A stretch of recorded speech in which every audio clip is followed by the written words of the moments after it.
এখানে গোড়া থেকে যদি একটা কিছু নির্মূল করা হয় তখনই মানে আমি নিজেকে আরো কোথায় উঠাইতে পারবো এই চিন্তাটা শুধু করে সত্য না, অন্যজন যা ইচ্ছা মরুক, এটা আমরা পিছপা হবে না। আপনারা যদি মনে করেন যে আপনারা সিরাম ইউনিয়নে বিভিন্ন ধরনের ক্ষমতা কাটায় ক্ষমতার অপব্যবহার করে আপনারা সিরাম ইউনিয়নকে ধ্বংস করে দিবেন, তাহলে ভুল করবেন।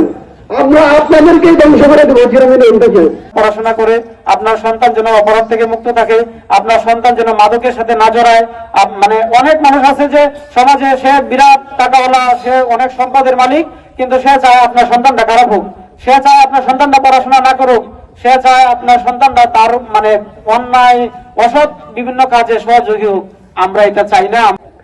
একটা ইয়াবা ট্যাবলেট দেওয়ার জন্য সকাল থেকে রাত পর্যন্ত মিছিল মিটিং করায়, কিন্তু আফসোস পুলিশ প্রশাসন এটা জানে না। পুলিশ প্রশাসন ইনভেস্টিগেশন করতে আসার জন্য জিজ্ঞাসা করে যে মাদকের ব্যবসা কে করে, কিন্তু পুলিশ প্রশাসন এটা জানে।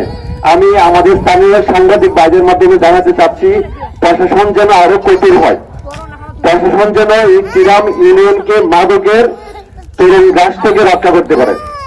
আমরা সবাই সচেতন থাকবো। আর আমি বলতে চাচ্ছি যে আমাদের সিরাম ইউনিয়ন ডেভেলপমেন্ট ফোরাম একটি মানবিক সংগঠন, একটি সামাজিক সংগঠন, এটা কোনো রাজনৈতিক সংগঠন নয়।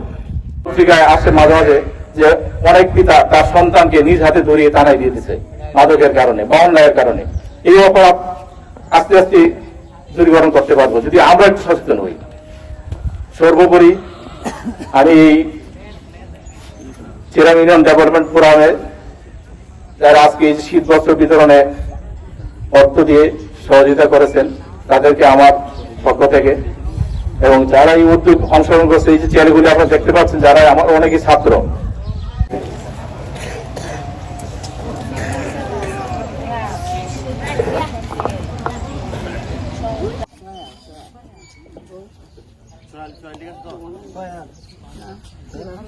আরো এদিকে একটু থাক লাগবে, এদিকে একটু